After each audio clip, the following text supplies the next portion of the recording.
پاکستان کے مقبول وزیر اعظم عمران خان، جنہوں نے نئے پاکستان کا وعدہ کیا تھا، کو پارلیمنٹ میں عدم اعتماد کے ووٹ کے ذریعے عہدے سے ہٹا دیا گیا ہے۔ یہ پاکستان کی بھری ہوئی سیاسی تاریخ میں پہلی مرتبہ ہے۔ ان کے بعد پاکستان مسلم لیگ نواز گروپ کے سابق وزیر اعظم نواز شریف کے چھوٹے بھائی شہباز شریف ہیں۔ ستم شریفی یہ ہے کہ پاکستان پیپلز پارٹی کے بلاول بھٹو زرداری نے پرانے پاکستان میں واپس آنے کا اعلان کیا ہے۔ یہ تبدیلی اس سلسلے کو برقرار رکھتی ہے کہ کسی پاکستانی وزیر اعظم نے اپنی 5 سالہ مدت پوری نہیں کی۔ خان کی حکومت کی جگہ مختلف سیاسی جماعتوں کے اتحاد نے لے لی ہے، جو عمران خان کو اقتدار سے ہٹانے کی خواہش کے ساتھ چپکے ہوئے ہیں۔ ان میں زیادہ تر خاندانی ہیں۔ ان میں زیادہ تر ملک پر حکمرانی کرتے رہے ہیں، اور اس سے پہلے خان نے ٹرمپ کے خلل ڈالنے والے بیرونی شخص کے طور پر اپنی اولیگوپولی کو توڑا۔ لیکن آخرکار اقتدار پر ان کی کمزور گرفت کو جس چیز نے نقصان پہنچایا وہ اتنی زیادہ سیاسی مخالفت نہیں تھی، بلکہ پاکستان کے طاقتور army chief general Qamar Javed Bajwa کی حمایت واپس لینا تھی، جن کی انٹیلیجنس ایجنسیوں نے 2018 کے انتخابات میں خان کی جیت کو ممکن بنایا تھا، اور جو اب عوامی طور پر ایک غیر جانبدار پوزیشن اختیار کر لی ہے۔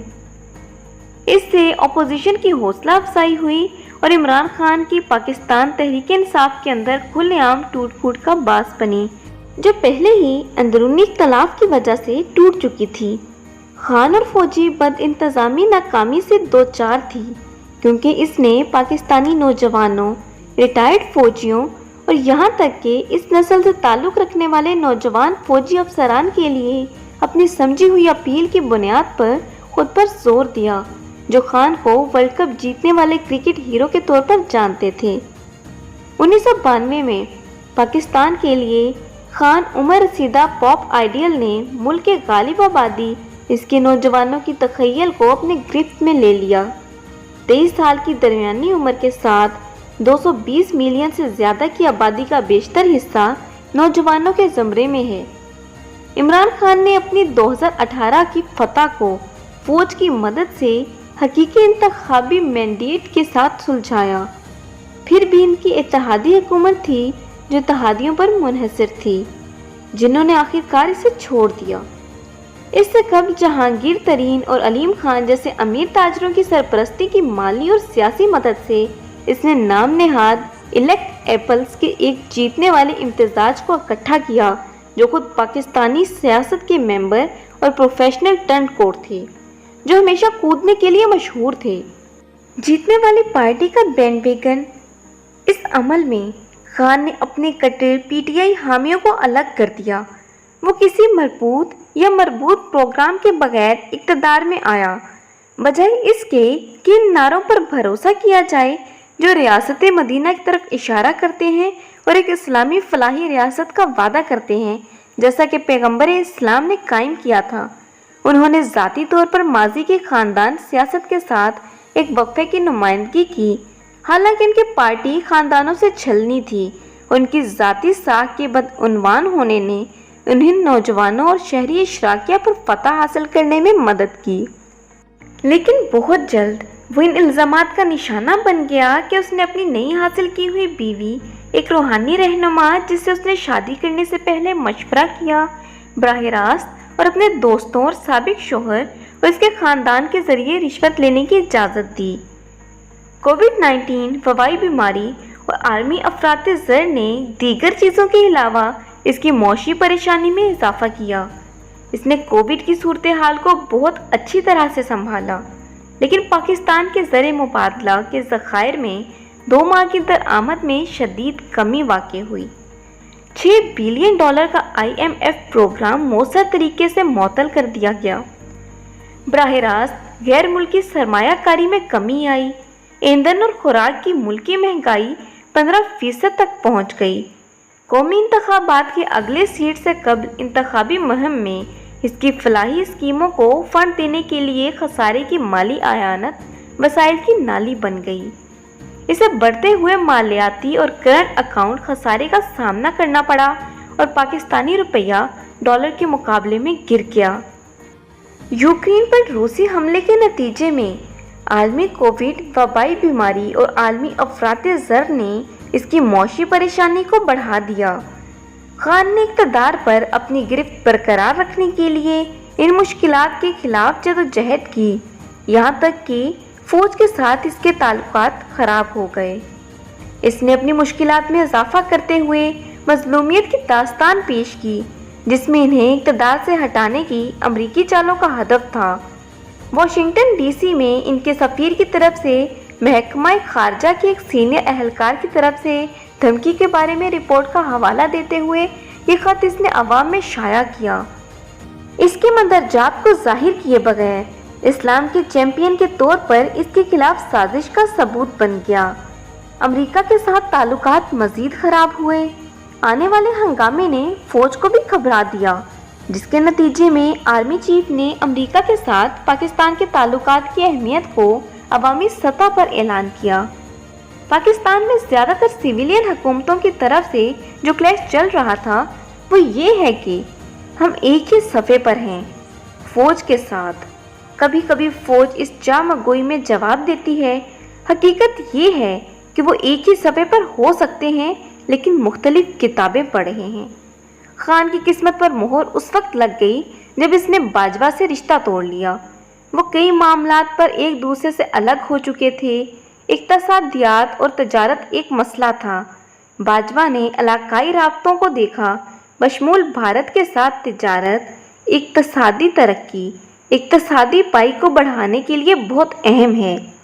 इसके दिफा के लिए मज़ीद वसाइल दस्तयाब हैं। खान ने भारत के साथ ताल्लुकात मुनक़ता करने और कश्मीर के मुतनाज़ इलाके पर मकबूल इस्लामिस्ट गैलरी खोलने का इंतखाब किया। इसी तरह अमरीकी ताल्लुकात पर फ़ौज इस ताल्लुकात को बरकरार रखना और बढ़ाना चाहती है, क्योंकि वो जदीद मगरबी आलात और तरबियत को तरजीह देती है। तकसीम की कुर्बत की वजह से खान के बज़ाहिर पसंदीदा director general inter services intelligence directorate ISI lieutenant general Faiz Hameed को नवंबर 2021 में लेफ्टिनेंट जनरल नदीम अहमद अंजुम के ज़रिए तब्दील करना था। इमरान खान चाहते थे हमीद को अपने दोबारा इंतखाबात को यकीनी बनाने के लिए कुछ वक्त के लिए ISI में रखें, और ये अफवाहें फैल रही थी कि वो हमीद को बाजवा की जगह लेना चाहते हैं। जब बाजवा की दूसरी मुद्दत नवंबर 2022 में ख़त्म हुई, उन्होंने कहा वो इन उम्मीदवारों को इंटरव्यू करना चाहते हैं जिन्हें बाजवा ने खड़ा किया था। आखिरकार हमीद चले गए और बाजवा की असद पसंद DGI ISI मुकर्रर हुई, लेकिन ताल्लुकात को नुकसान पहुंच चुका था। खान ने अवामी तौर पर यह बताकर उलझन में इजाफा किया कि उन्होंने अभी तक इस साल नवंबर में बाजवा के लिए तोसी पर तवज्जो मरकूज नहीं की थी। इस ख्याल को खिलाया कि शायद बाजवा ने एक और तोसी की दरख्वास्त की है। अपने ही सरपरस्त का हक जीतने या बरकरार रखने के लिए कोई होशियार इकदाम नहीं, बाजवा ने सियासी धुंधलापन में वज़ीर आज़म के साथ खुलेआम तसादुम के लालच की मज़ाहमत की और सहाफ़ियों और राय आमा के रहनुमाओं को अपने तहफ़्फ़ुज़ात के बारे में निजी तौर पर ब्रीफिंग देते हुए अवाम में खामोशी इख्तियार की। ऐसे ही एक सेशन में बाजवा की तरफ से खान की चैंपियन हक़ाइक़ को नज़रअंदाज करने और सफारतकारी की shoot from the hip style से खारजा ताल्लुकात को पहुंचने वाले नुकसान की वजाहत भी शामिल थी, जिसने सऊदी अरब और चीन जैसे दोस्तों और सरपरस्तों को नाराज़ किया था। खान के साथियों ने ये शिकायत जारी रखी कि अमरीकी सदर जो बाइडेन व्हाइट हाउस संभालने के बाद टेलीफोन कॉल करने में नाकाम रहे थे। इस पस मंज़र में अपोजिशन इस जंग को पार्लियामेंट में ले गई और खान के इत्तेहाद से अलग होने वाले तबकात की मदद से अदम एतमाद का वोट शुरू किया, जिसे खान ने पार्लियामेंट को तोड़ने के गैर आइनी इक़दाम के ज़रिए मोड़ने की कोशिश की। सुप्रीम कोर्ट ने इक़्तिदार बरकरार रखने के लिए खान की चाल को उलट दिया। खान ने पार्लियामेंट में इत्तेमाद को वोट को खो दिया, लेकिन वो खुद को जाहिर करने में नाकाम रहे। उनकी पार्टी का ज़्यादातर वफादारों को अपनी नशिस्तों से इस्तीफ़ा देना पड़ा। ये इक़दाम बज़ाते खुद नई हुकूमत को इजाज़त दे सकता है कि अगर वो ऐसा करती है तो फौरी ज़मनी इंतखाबात कराए, अपने मौजूदा रफ्तार को आगे बढ़ा सके और इक़्तिदार पर अपनी गिरफ्त मजबूत कर सके। अब खान अपनी ताकत दिखाने के लिए सड़कों पर होने वाले मुजाहिरों पर इन्हिसार कर रहे हैं, लेकिन ताकतवर फौज की इदारा जाती हमायत के बगैर इससे एक मुश्किल काम का सामना है, क्योंकि एक नई कदीम हुकूमत मुल्क को इसके मुआशी सुराग से खींचने की कोशिश कर रही है। खान सड़कों पर बदअमनी पैदा करके और शहरी नौजवानों और मतवसत तबके को फौज के खिलाफ उकसाने का बड़ा खतरा मोड़ लेगा। अगर मईशत मुसलसल गिरती रही और सियासी और समाजी बदअमनी बढ़ती रही तो सूरत हाल दोबारा फौजी मुदाखलत के लिए तैयार हो सकती है।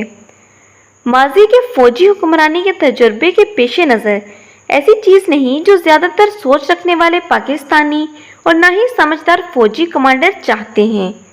एक बेहतर मंजरनामे में मईशत की तामीर, IMF प्रोग्राम को बहाल करने, गैर मुल्की बराह रास्त सरमायाकारी की बहाली के लिए संजीदा कोशिश शामिल होंगी और फिर एक भरपूर सियासी मुहिम चलाई जाएगी जिसमें वज़ीर आज़म शहबाज शरीफ अपनी कामयाबियों की तरफ इशारा कर सकते हैं और इमरान खान बहाली के लिए अपना मुकदमा पेश कर सकते हैं।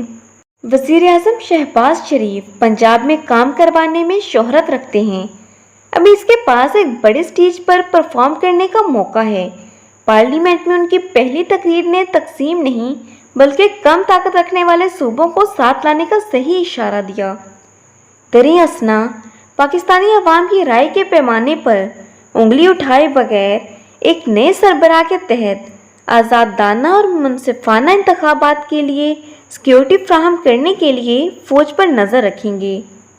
अगर आपको वीडियो अच्छी लगी हो तो लाइक कर दें और चैनल को सब्सक्राइब कर दें ताकि न्यू आने वाली वीडियोस आपको जल्दी से मिल सकें।